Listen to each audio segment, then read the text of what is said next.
Good day, you absolute legends. Welcome back to another edition of Update News. Now, today's hot topic is that the internal branch for No Man's Sky and the experimental branches have been removed. Well, kind of. It's a little bit complicated at the moment, but I will do my best in this very video to explain what is going on.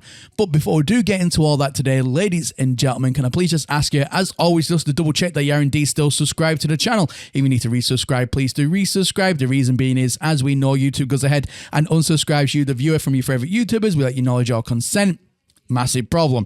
Can you please just make sure for me that you are indeed still subscribed to the channel? Resubscribe if you need to, or if you have been watching me for a while and you like what I do, then why not consider hitting that subscribe button? You definitely will not regret it. Anyway, ladies and gentlemen, let's get right on into today's video. So, first of all, some context. What is the internal branch and experimental branches for No Man's Sky? Well, the internal branch for No Man's Sky is basically for bug testing, dev work, a little bit more finessing before it gets released onto experimental. Now, with internal branch, you have no access to it as part of the general public. Only people that work for Hello Games can, for example, go onto Steam, let's say even at home, punch in a password and get access to internal branch versions of No Man's Sky, which is usually a little bit further ahead than the current version that you currently play on. Now, the experimental branch is somewhere in between that. It's not the public version that you currently play on, but it's not as advanced as the internal branch. Bang smack in the middle. It's for upcoming features, upcoming patches that are going to be going over to the public. However, it's where Hello Games kind of give you that opportunity to try out the updates before it does fully launch on all platforms, to kind of bug test it yourself and see if you have any problems, and then you report the problems, and then those are normally fixed before then anything on experimental goes live, or what we call live, which then goes to public. So that's what the experimental and internal branches of No Man's Sky represent. Now, I came across this post by that Bomber Boy. Now, that Bomber Boy, for anybody who doesn't know, he's really good with leaks and data mine stuff, and he always looks at this kind of stuff and information.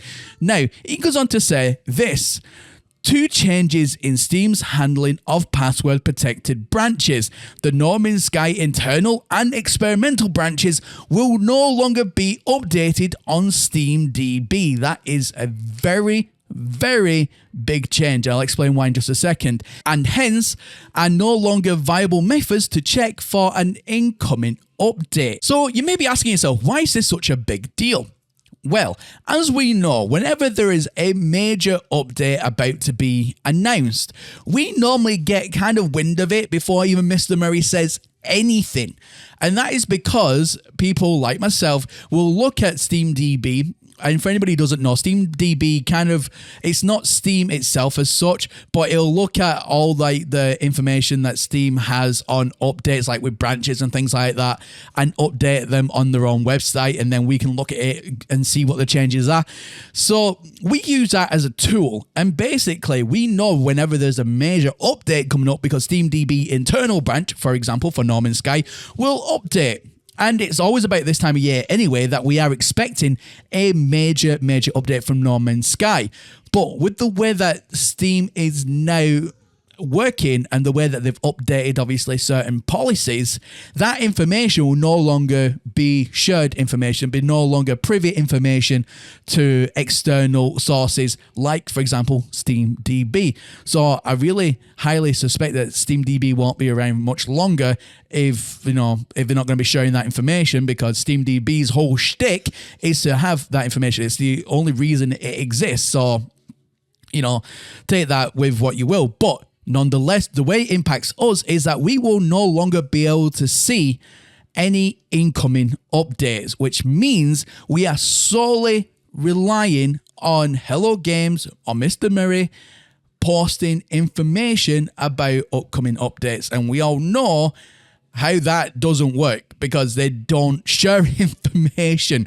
They don't talk about upcoming changes. They don't give any communication really, other than an emoji.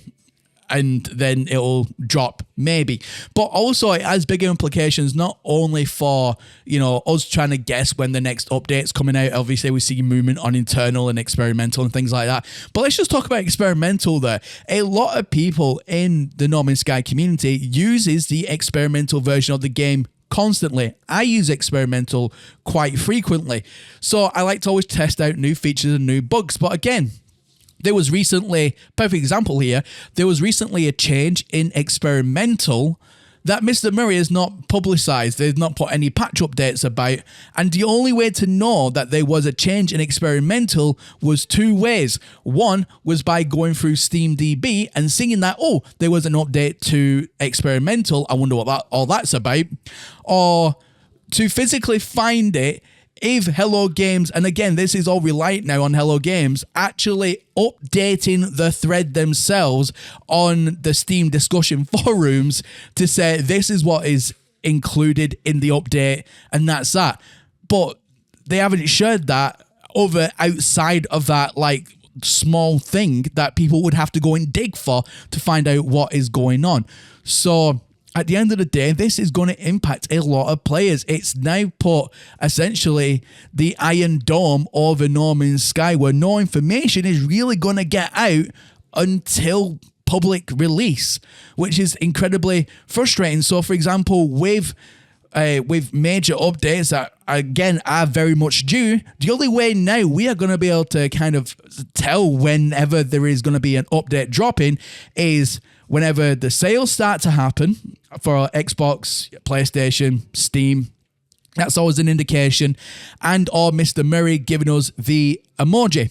But that's it. We won't be able to have in-depth information anymore because of this new handling process by Steam. I mean, ladies and gentlemen, at the end of the day, this really does impact going forward. No Man's Sky in a big way. Internal and experimental branches have been taken down from public viewing, which means we have no idea what is going on. And personally, I can't rely on Mr. Murray or Hello Games giving us up-to-date information because they really don't have a good track record of it. It's been sporadic at best. So, you know, we'll all have to wait and see how this now develops. Maybe SteamDB will be able to work something out with Steam themselves to get around this problem, or maybe, you know, Hello Games can somehow intervene with this decision and make the information public, or maybe they will have an update to this themselves where they will, you know, regularly publicize any and all changes. That would be very, very nice for them to step in. I can't see that happening, but personally, that is probably what's going to have to happen if they want to continue the transparency. So, yeah, let me know in the comment section down below, ladies and gentlemen, how will this impact you? Do you like to look at SteamDB like I do and look for changes and patterns? Do you like to know what's coming on experimental like I do? Again, when it updates on SteamDB, I know that there's a nice update on experimental that I can go and try out. You know, how will this impact you? Or don't you care about SteamDB? Have you never used it? And are you just happy waiting for everything to go public? And that's that. Again, let me know what side of the fence you are on with this. Comment section down below. You know what to do. But that's where I'm going to leave you today. Thank you all very much for watching. And as always, my name is Professor Cynical, and I'll catch you all again in the next one. Bye for now.